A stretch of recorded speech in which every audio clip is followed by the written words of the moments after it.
ಬಾಗಲಕೋಟೆ ನಗರದಲ್ಲಿ ಶಿವಾಜಿ ಜಯಂತಿ ಪ್ರಯುಕ್ತ ಮೆರವಣಿಗೆ ನಡೆಸುವಾಗ ಕಲ್ಲು ತೂರಾಟ ನಡೆದ ಆರೋಪ ಕೇಳಿಬಂದು ಉದ್ವಿಗ್ನ ಸ್ಥಿತಿ ಕಂಡುಬಂದದ್ದರಿಂದ ಫೆಬ್ರವರಿ 24ರವರೆಗೆ ನಿಷೇಧಾಜ್ಞೆ ಹೇರಲಾಗಿದೆ.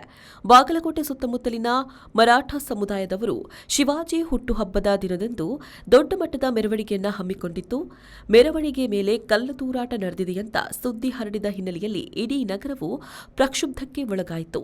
ಕಲ್ಲು ತೂರಾಟ ನಡೆದ ಬಗೆಗೆ ಸ್ಪಷ್ಟವಾಗಿ ಏನೂ ತಿಳಿದು ಬಂದಿಲ್ಲ. ಕೆಲವರು ಅದು ಸತ್ಯ ಎಂದು, ಕೆಲವರು ಅದು ಗಾಳಿ ಸುದ್ದಿ ಎಂದು ಹೇಳಿದ್ದಾರೆ. ಆದರೆ ನಗರದಲ್ಲಿ ಗಲಭೆಗಳಾಗುವ ಸೂಚನೆ ಕಂಡುಬಂದದ್ರಿಂದ ಕೂಡಲೇ ಫೆಬ್ರವರಿ 24ರವರೆಗೆ ನಿಷೇಧಾಜ್ಞೆ ಹೇರಲಾಗಿದೆ.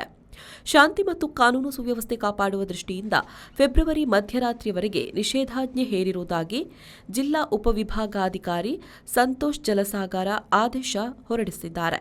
ಬಾಗಲಕೋಟೆ, ಹಳೆಪೇಟೆ, ನವನಗರ, ವಿದ್ಯಾಗಿರಿಯಲ್ಲಿ ನಿಷೇಧಾಜ್ಞೆ ಜಾರಿಗೊಳಿಸಲಾಗಿದೆ.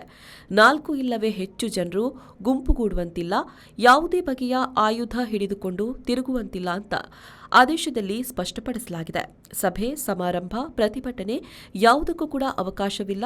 ಶಾಂತಿ ಭಂಗದ ಯಾವುದೇ ಸೂಚನೆ ಕಂಡರೂ ಕಠಿಣ ಕ್ರಮ ಕೈಗೊಳ್ಳುವುದಾಗಿ ಆದೇಶದಲ್ಲಿ ಸೂಚಿಸಲಾಗಿದೆ.